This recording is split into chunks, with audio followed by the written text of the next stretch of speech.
এই বন্ধুরা, আপনারা কি কখনো ভেবে দেখেছেন যে এই মুহূর্তে মহাকাশে কতজন মানুষ রয়েছে? উত্তরটা হলো 6 জন।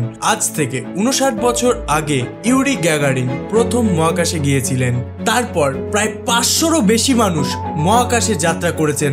তার মধ্যে কিছু মানুষ শুধুমাত্র পৃথিবীর মাধ্যাকর্ষণ শক্তির বলয়টাকেই পার করেছে তা কিন্তু নয়, কিছু মানুষ চাঁদের বুকেও পা রেখেছেন, আর অতি শীঘ্রই মঙ্গল গ্রহেও মানুষের পা পড়তে চলেছে।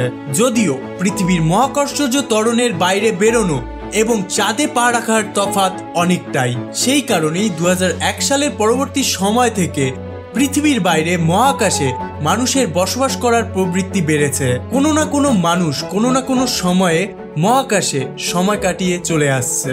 আপনারা যদি মহাকাশের মধ্যে পৃথিবীকে মাধ্যাকর্ষণ ত্বরণের দ্বারা আটকে থাকা খানিকটা ভর হিসাবে কল্পনা করেন, তাহলে আজ অবধি পৃথিবীতে যত প্রাণী ও উদ্ভিদ জন্মেছে সবাই মহাকাশেই জন্মেছে। সহজ কথায়, পৃথিবী যদি মহাকাশের একটি অংশ হয় তাহলে পৃথিবীর সবকিছুই মহাকাশের একটি অংশ। কিন্তু আমি এই ভিডিওটিতে বলতে চাই পৃথিবীর বাইরের কথা, মানে মহাকাশের কথা, মহাকাশের পরিবেশ সম্বন্ধে। আমাদের মানে প্রাণী জগতে জীবিত থাকার মতো শরীরবৃত্তীয় চাহিদার জন্য মহাকাশ কতটা উপযুক্ত, এবং কোনো মানুষ যদি মহাকাশে জন্মগ্রহণ করে বা বড় হয় তাহলে তাকে দেখতে কেমন হবে। আজ আকাশ বর্মনের এই ভিডিওটিতে এমনই কিছু প্রশ্নের উত্তর খুঁজব। তো চলুন শুরু করা যাক। এই বিষয়টি জানতে হলে আমাদেরকে সবার আগে বুঝতে হবে পৃথিবীর বাইরের জগৎটা আসলে কি। এই অংশের বায়ুমণ্ডল এতটাই পাতলা হয় যে এই অংশে পৃথিবীর মাধ্যাকর্ষণের কোনো প্রভাব পড়ে না। সহজ কথায়, আপনি যদি কোনো রকেট করে ওই স্থানে পৌঁছে যেতে পারেন এবং সেখানে ঝাঁপ দেন, তাহলে ওই অংশে সারা জীবনের মতো ভাসমান অবস্থায় পৃথিবীকে প্রদক্ষিণ করতে থাকবেন, যদি না কোনো রকেট আপনাকে পৃথিবীর ভূপৃষ্ঠের দিকে জোরে এসে ধাক্কা না মারে। আসলে আন্তর্জাতিক মহাকাশ স্টেশনে মহাকাশচারীরা এটাই করে থাকেন, তারা ভূপৃষ্ঠে পড়ে যাওয়ার চেষ্টা করেন এবং না পড়ে গিয়ে পৃথিবীর চারিদিকে প্রদক্ষিণ করতে থাকেন। এটা সম্পূর্ণ ভুল ধারণা যে মহাকাশচারীরা ভেসে থাকেন, তারা আসলে বিনা গ্র্যাভিটিতে পড়ার চেষ্টা করেন। আমরা যদি আন্তর্জাতিক স্পেস স্টেশনের সম্পূর্ণ প্রদক্ষিণ বরাবর একটি টাওয়ার সারা পৃথিবী জুড়ে বানাই, তারপর সেই টাওয়ারটির ছাদে যদি হেঁটে বেড়াই, তা পৃথিবীতে হেঁটে বেড়ানোর মতোই একটি সামান্য কাজ হবে। কি শুনে অবাক হচ্ছেন তো? কিন্তু আন্তর্জাতিক স্পেস স্টেশন ঘন্টায় 17,000 মাইল বেগে চলতে থাকার কারণ হলো তারা বিনা গ্র্যাভিটিতে নিচে পড়ার চেষ্টা করে, কিন্তু তারা পড়ে না, বরং ওই অংশে ভাসতে থাকে এবং পৃথিবীকে প্রদক্ষিণ করতে থাকে। প্রকৃতপক্ষে এই কারণেই স্পেস স্টেশনে কোনো মহাকাশচারীর কোনো ওজন থাকে না, কারণ তাদের উপর পৃথিবীর মহাকর্ষ ত্বরণ এবং গতির কারণে সৃষ্টি হওয়া কেন্দ্রাতিক বল সমান হয়। একটি মানুষ যখন জন্মগ্রহণ করে তখন তার শারীরিক ও শারীরবৃত্তীয় উন্নতি সাধনের জন্য মহাকর্ষজ ত্বরণের ভূমিকা অত্যন্ত গুরুত্বপূর্ণ। প্রকৃতপক্ষে আমরা এই ত্বরণের মধ্যেই বড় হয়ে থাকি। তাই যদি কোনো মানুষ পৃথিবীর বাইরে জন্মগ্রহণ করে তাহলে এই অভিকর্ষজ ত্বরণের ভূমিকা থাকবে না বললেই চলে। বর্তমান সময়ে মানুষ পৃথিবী থেকে দূরে অন্যান্য গ্রহে বসতি স্থাপনের চেষ্টা করছে, মহাকাশের বহু দূর অবধি যাত্রা করার পরিকল্পনা করছে দীর্ঘ সময় ধরে। বিজ্ঞানীরা অনুমান করছেন যে পৃথিবীর বাইরে সেই সমস্ত জায়গায় পৃথিবীর মতো অনুকূল পরিবেশ সৃষ্টি করে নতুন মানব জাতির জন্ম দেওয়া সম্ভব। মঙ্গল গ্রহই কেন দ্বিতীয় পৃথিবী হবে, সেই ভিডিওটিতে আমরা এ বিষয়ে আরো বেশি আলোচনা করেছি। যদি না দেখে থাকেন তবে অবশ্যই এই ভিডিওটি শেষে দেখে নেবেন। কিন্তু কৃত্রিম গ্র্যাভিটি এবং সেটাকে বৈজ্ঞানিকভাবে কারিগরি করা সম্ভব হলেও ওজন শূন্যতা আমাদের শারীরিক গঠনের ক্ষেত্রে অত্যন্ত প্রভাব ফেলবে। উদাহরণস্বরূপ বলা যায়, পৃথিবীর বাইরের মহাকাশে বা অন্যান্য গ্রহগুলি যা আজ পর্যন্ত আবিষ্কৃত, সেই সমস্ত জায়গায় গরম হাওয়া উপরের দিকে উঠে যায় না। অর্থাৎ আপনি যদি মহাকাশে একটি মোমবাতি জ্বালান তাহলে সেটি একটি শিখার মতো জ্বলবে না, বরং সেটি একটি জ্বলন্ত গ্যাসের পিণ্ডর আকার ধারণ করে জ্বলতে থাকবে। এ তো গেল পৃথিবীর বাইরের পরিবেশের কথা, যেটা জানবার পর একটি বাচ্চাও বুঝতে পারবে যে পৃথিবীর বাইরের পরিবেশ কখনোই মানুষ জন্মের উপকূল নয়। কিন্তু কি হবে যদি দুটো মানুষ গিয়ে মহাকাশে প্রযোজন করে এবং একটি মানুষের জন্ম দেয়? এটা কি সম্ভব? চলুন জেনে নেওয়া যাক। মহাকাশে বাচ্চা জন্ম দেওয়ার জন্য শারীরিক সম্পর্ক করাটা কার্যত অসম্ভব, এমনকি জড়িয়ে ধরাটাও অত্যন্ত কঠিন ব্যাপার। তবে সম্প্রতি একটি আবিষ্কার টু স্যুট মহাকাশে ওজন শূন্য অবস্থায় দুজন মহাকাশচারীর মধ্যে অন্তরঙ্গতা বাড়াতে সাহায্য করে, কিন্তু এটা বাচ্চা জন্ম দেওয়ার জন্য কতটা উপযুক্ত তা কিন্তু বোঝা যায় না। কারণ শুক্রাণুর পুচ্ছ অংশের গতিরোধ করে নিষেকের উপযোগী করে তুলতে যেসব এনজাইমের প্রয়োজন হয় তারা 0G বা শূন্য অভিকর্ষজ ত্বরণে ঠিকঠাক কাজ করতে পারে না। সহজ কথায় মাধ্যাকর্ষণের প্রভাব না থাকলে শুক্রাণু ডিম্বাণুতে পৌঁছাবেই না। শুধু তাই নয়, পৃথিবীতে কোনো বাচ্চা জন্মালে তার অন্তঃকরণের মাধ্যমে তৈরি ভারসাম্য বজায় রাখার ক্ষমতা বিশেষভাবে তৈরি হয়, যা আসলে একটি তরল পদার্থের প্রবাহের উপর নির্ভর করে। কিন্তু মহাকাশে এই তরল প্রবাহিত হওয়ার পরিবর্তে শুধুমাত্র ভাসতে থাকে, যার ফলে গা গোলানো বা দৃষ্টি ভ্রমের মতো উপসর্গ দেখা দিতে পারে বাচ্চাদের মধ্যে। একে মহাকাশ অভিযোজন বলা হয় এবং এতে প্রায় অর্ধেকের বেশি মহাকাশচারী আক্রান্ত হয়। আনুমানিক এই অসুস্থতা কোনো বিষাক্ত উদ্ভিদ খেয়ে ফেলার সমান। উভয় ক্ষেত্রেই বমি না করলে মানুষটির মৃত্যু পর্যন্ত ঘটতে পারে। যদি শারীরিক সম্পর্ক নাই সম্ভব, তাহলে মহাকাশে কি কোনো প্রাণী জন্মায়নি? উত্তরটা হলো হ্যাঁ, জন্মেছে। তো চলুন জেনে নেওয়া যাক মহাকাশে জন্মগ্রহণকারী প্রাণী আমাদের থেকে কতটা আলাদা। মহাকাশে টেকনিক্যালি কোনো প্রাণী জন্মায়নি, জন্মালেও এই মানব সভ্যতা তা জানে না। কিন্তু নাসা একটি ইঁদুরের মাধ্যমে একটি পরীক্ষা করে থাকে। চলুন সেই পরীক্ষাটি সম্বন্ধে জেনে নেওয়া যাক। অন্তঃসত্ত্বা কিছু ইঁদুরকে 2004 সালে মহাকাশে নিয়ে যাওয়া হয়। 37 দিন মহাকাশে কাটানোর পর তারা পৃথিবীতে যখন বাচ্চার জন্ম দেয়, তাদের মধ্যে দিক নির্দেশ করার স্বাভাবিক প্রবৃত্তির অভাব দেখা যায়। পৃথিবীতে জন্মানো ইঁদুরের তুলনায় মহাকাশের ইঁদুরদের জলে সাঁতার কাটতে বেশি অসুবিধা হয়েছিল। সেন্টিবিউলার ফুইলস, যার দ্বারা দিক নির্ণয় করে প্রাণীরা, শুধুমাত্র সেই তরলই নয় যা অভিকর্ষজ ত্বরণে প্রভাবিত হয়, সমস্ত শারীরিক কাজকর্মে ব্যবহৃত তরলগুলিও প্রভাবিত হবে। পৃথিবীতে সেই তরলগুলি মাধ্যাকর্ষণ শক্তির দ্বারা স্বাভাবিক থাকে, কিন্তু মহাকাশে তা সমভাবে ছড়িয়ে যেতে থাকে। ফলে শরীরের যে অংশে তরলের প্রয়োজন হয় না, সেই অংশে প্রয়োজনের বেশি তরলের বন্টন হয়ে যায়, এবং যে অংশে বেশি প্রয়োজন হয় সেই অংশে কম তরল বন্টন হয়ে থাকে। এই কারণেই প্রত্যেকটি মহাকাশ অভিযান থেকে ফেরবার পর মহাকাশচারীদের মুখের আকৃতির পরিবর্তন লক্ষ্য করা যায়। শারীরিক তরলের এই অস্থির ও ভুল সাম্য মানুষকে অন্ধত্ব অন্ধ করে দিতে পারে। মহাকাশে ভ্রমণকারী 27 জন মহাকাশচারীদের মধ্যে 9 জনের অপটিক নার্ভের তরল প্রসারিত হয়েছে, 6 জনের অক্ষিগোলক চ্যাপ্টা হয়েছে এবং 4 জনের অপটিক নার্ভ ফুলে যেতে দেখা গেছে। দেহ তরলের অতিরিক্ত চাপ মানুষের মস্তিষ্কের মধ্যে একটি বার্তা সৃষ্টি করে যে তাদের দেহে অতিরিক্ত তরলের প্রয়োজন, যার ফলে তাদের শরীর রক্তকে ক্ষরণ করে অতিরিক্ত তরলের যোগান দেয়। কিন্তু আসলে তাদের শরীরের অতিরিক্ত তরলের প্রয়োজন থাকেই না এবং রক্ত আস্তে আস্তে কমতে থাকে দেহ থেকে।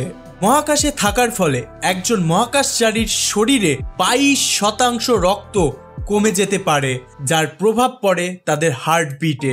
এছাড়াও পৃথিবীর বাইরে সূর্যের আলোর তেজস্ক্রিয় অতি বেগুনি রশ্মির প্রভাব প্রচণ্ড বেশি, আর আমরা প্রায় সকলেই জানি এই অতি বেগুনি রশ্মি থেকে পৃথিবীর বায়ুমণ্ডল আমাদেরকে রক্ষা করে থাকে। যে সকল ইঁদুরগুলিকে মহাকাশ যাত্রায় নিয়ে যাওয়া হয়েছিল এবং এই তেজস্ক্রিয় অতিবেগুনি রশ্মির পরিবেশে উন্মুক্ত করা হয়েছিল, তাদের মস্তিষ্কে রক্ত প্রবাহের সমস্যা দেখা দেয়। এই সমস্যা আলঝেইমার্স রোগীদের মস্তিষ্কের সাথে মেলে। এই রোগে রোগীরা মস্তিষ্কের ভাবনা চিন্তাতেই মারা যায়। এছাড়াও মহাকাশে সমস্ত মানব জাতির থেকে দূরে থাকার মানসিক প্রভাব একজন মানুষের শরীরেও প্রভাব ফেলতে পারে। মানুষের শরীরে রোগ প্রতিরোধ করার ক্ষমতা তৈরি করে যে সেল, তাকে টি সেল বলে। দক্ষিণ মেরুতে কাজ করা বিজ্ঞানীদের এই টি সেলের পরিমাণ কমে যেতে দেখা যায়, কারণ তারা মানব সভ্যতা থেকে অনেকটা দূরে থাকে। ডিপ্রেশন তাদের সেলগুলোকে নষ্ট করে দেয়। তাহলে ভেবে দেখুন, পৃথিবী থেকে হাজার হাজার মাইল দূরে থাকা মানুষের বা কোনো প্রাণীর উপর কিরকম প্রভাব পড়বে এবং তার টি সেলের অবস্থা কেমন হবে। এমনকি মহাকাশে পৃথিবীর মাধ্যাকর্ষণ শক্তির দ্বারা নিচের দিকে টান বা আকর্ষণ না পাওয়ার কারণে তাদের মেরুদণ্ডের প্রসারণ ঘটে। কিছু ক্ষেত্রে তো 3% থেকেও বেড়ে যেতে পারে, যার ফলে একজন 6 ফুট উচ্চতার মানুষের উচ্চতা 6 ফুট 2 ইঞ্চি হয়ে যেতে পারে। মহাকাশে স্বাভাবিক ও প্রয়োজনীয় চাপ না থাকার কারণে হাড় ক্ষয় হতে থাকে। প্রতি মাসে এই হাড় ক্ষয়ের হার 1% হতে পারে। বেশি সময় গেলে 40 থেকে 50% হাড় ক্ষয়ে যেতে পারে। যেহেতু মহাকাশে ভরশূন্য অবস্থায় চলাফেরা করবার জন্য বেশি পেশি শক্তির প্রয়োজন হয় না, এর ফলে মহাকাশচারীদের পেশিগুলো আস্তে আস্তে ভরশূন্য হয়ে ওঠে। এর ফলে প্রতি মাসে প্রায় 5% পেশি নষ্ট হয়ে যেতে থাকে। বেশি সময় গেলে প্রায় 20%-রও বেশি পেশি নষ্ট হয়ে যায়। এই সব কিছুই অত্যন্ত ভয়ঙ্কর এবং দুঃখের, তাই না? কিন্তু মহাকাশে আপনি দুঃখ কমানোর জন্য কাঁদতেও পারবেন না, কারণ আপনি যদি মহাকাশে কাঁদেন তাতে আপনার চোখের জল পড়বেও না। মহাকাশচারী ক্রিস হ্যাডফিল্ডের কিছু ভিডিও থেকে আমরা ইন্টারন্যাশনাল স্পেস স্টেশন ও তার প্রদক্ষিণ পথে কি হতে থাকে তার সম্বন্ধে জানতে পারি, যেখান থেকে জানা যায় কান্না করবার সময় সারফেস টেনশন বা পৃষ্ঠটানের জন্য চোখের জল ত্বকের সঙ্গে লেগে থাকে এবং নড়তে থাকে, কিন্তু পড়ে যায় না। যাই হোক, এই সমস্ত প্রভাব পড়ে প্রাপ্তবয়স্ক মহাকাশচারীদের উপর। এবার আপনি ভাবুন, যদি একটি বাচ্চাকে এই অবস্থায় বড় করা হয় তাহলে তার শরীরে কি প্রভাব পড়তে পারে। বিজ্ঞানীদের কিছু গবেষণার ফলে মহাকাশে জন্মগ্রহণকারী বাচ্চার অস্থিকঙ্কাল কেমন দেখতে হবে তা আমরা প্রায় জানতে পারি। হাড়গুলো অনেক বেশি নরম ও দুর্বল হবে এবং হাড়গুলো যে কোনো সময় ভেঙে যেতে পারে এবং ঠিকও হয়ে যেতে পারে নিম্নমুখী অভিকর্ষজ ত্বরণ ছাড়া অন্যান্য বলের কারণে। এর ফলে রিকেট জাতীয় রোগের উৎপত্তি ঘটবে। বলা যেতে পারে উপযুক্ত সাবধানতা, অভ্যাস এবং যত্ন যা একজন প্রাপ্তবয়স্ক মহাকাশচারী করে থাকেন তা অনুসরণ করবার পরেও একজন বাচ্চাকে মহাকাশে বড় করে তুললে তাকে দেখতে কিম্ভূত কিমাকার লাগবে। কিন্তু এটার কারণ রিকেট বা ভিটামিন ডি এর অভাব নয়। এর আসল কারণ হলো অস্বাভাবিক বল, যা গ্র্যাভিটি না থাকার ফলে সৃষ্টি হয়, যার ফলে সেই শরীরের হাড়গুলি অপ্রাকৃতিক আকার ধারণ করে। আপনি কি এরকম একটি মানব শরীর কল্পনা করতে পারেন যার শরীর ধনুকের মতো বেঁকা, যার সরু সরু দুর্বল পেশিযুক্ত পা রয়েছে, ফোলা ফোলা মুখ, দুর্বল দৃষ্টিশক্তি, এমনকি যাদের ভবিষ্যতে ডিমেনশিয়া হওয়ার চান্স স্বাভাবিকের তুলনায় অনেক বেশি? সত্যি অবাক হয়ে যাচ্ছেন না এরকম মানুষের কল্পনা করে? এমনটাই বেশিরভাগ পরীক্ষার ফলাফল। যদিও এ বিষয়ে খুব বেশি গবেষণা করা হয়নি যে মহাকাশে একটি বাচ্চা জন্মালে এবং বড় হলে ঠিক কি হতে পারে। তার সাথে এমনকি আমরা এটাও জানি না যে মহাকাশে একটি ভ্রূণ তৈরি হতে পারে কিনা বা শুক্রাণু বা ডিম্বাণুর নিষেক্রিয়া সম্পন্ন হতে পারে কিনা। কিন্তু প্রকৃতপক্ষে আমরা নিজেরা আমাদের শরীর এবং শরীরবৃত্তীয় ক্রিয়াকলাপ সম্বন্ধে অনেক কম জানি এবং পৃথিবী ছাড়া অন্য কোনো পরিবেশে আমাদের শরীরের উপর কি প্রভাব পড়বে সে সম্বন্ধে আমরা খুবই কম জানি। কিন্তু আপনি কি জানেন প্ল্যাঙ্কটন নামে এক ধরনের আণুবৈজ্ঞানিক উদ্ভিদের কথা যারা সমুদ্রের জলে প্রচুর পরিমাণে বসবাস করে? তাদেরকে আমরা খালি চোখে তো দেখতে পারিই না। যদি মাইক্রোস্কোপের মাধ্যমে দেখতে চাই তাহলে তাদেরকে সমষ্টিগত করতে হয়। কিন্তু আপনি জেনে অবাক হবেন, এই প্রজাতির উদ্ভিদ যদি একত্রিত হয় সকলে তাহলে তাকে মহাকাশ থেকেও দেখা যাবে। এটা মনে করা হয় যে আমাদের বহির্জগতে যতটা আমরা দেখতে পাই তাতে যত গ্যালাক্সি আছে, যত নক্ষত্র আছে, তার থেকে অনেক বেশি প্ল্যাঙ্কটন আমাদের এই পৃথিবীর সমুদ্রে আছে, যারা সমুদ্র স্রোতের বেগে এদিক ওদিক ভেসে বেড়ায়। এই কারণেই এই উদ্ভিদের নামকরণ হয়েছে গ্রিক শব্দ প্ল্যানেট থেকে। গ্রিক শব্দ প্ল্যানেটের অর্থ হলো ভ্রমণকারী। ইংরেজির প্ল্যানেটের অর্থ আমরা সকলেই জানি গ্রহ। অর্থাৎ প্রকৃতপক্ষে বলতে হয় প্ল্যাঙ্কটন বসবাস করছে প্ল্যানেটে। আরো সহজভাবে বলতে গেলে একজন ভ্রমণকারী বসবাস করছে আরেকজন ভ্রমণকারীর মধ্যে।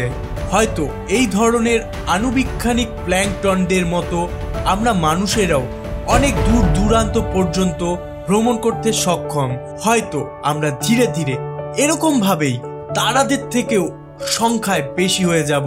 কিন্তু এই অবস্থা আমাদের অর্জন করতে হবে। কিন্তু প্রচুর উৎসাহিত ও গর্বিত হওয়ার আগে আমাদের একবার ভাবা উচিত যে আমাদের এই ভ্রমণকারী মানে আমাদের এই পৃথিবী ছাড়া সমস্ত মহাকাশে আমাদের শরীরের অবস্থা কি হবে তা কিন্তু আমরা কেউ জানি না। তাই এই পৃথিবীটাকে বাঁচিয়ে রাখা অত্যন্ত প্রয়োজন।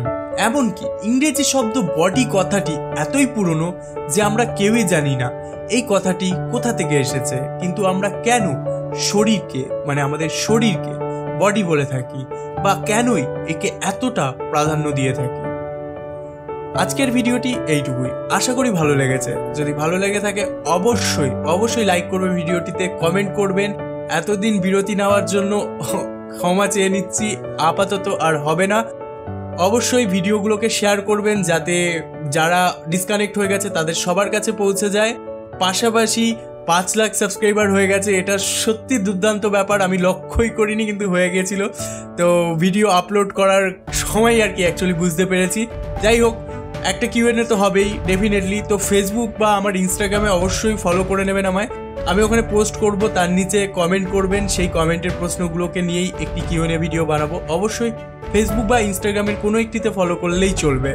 আশা করি আজকের ভিডিওটি ভালো লেগেছে। পাশাপাশি আমাদের আরেকটি চ্যানেল অদ্ভুত দশ, যেখানেও একদম বিরতি রয়েছে অনেক দিন ধরে। তো অবশ্যই সেখানেও আমি ভিডিও দেওয়ার প্রচেষ্টা করছি। আপাতত 1 মাস সেখানেও হয়তো আসবে না, কিন্তু গেমিং চ্যানেলে ভিডিও প্রতিনিয়ত আসবে। তো গেমিং চ্যানেলটা এবং অদ্ভুত দশ চ্যানেলটিকেও সাবস্ক্রাইব করে নেবেন এবং বেল আইকনটিতে প্রেস করে নেবেন। সর্বশেষে thanks for watching, stay happy, stay cool.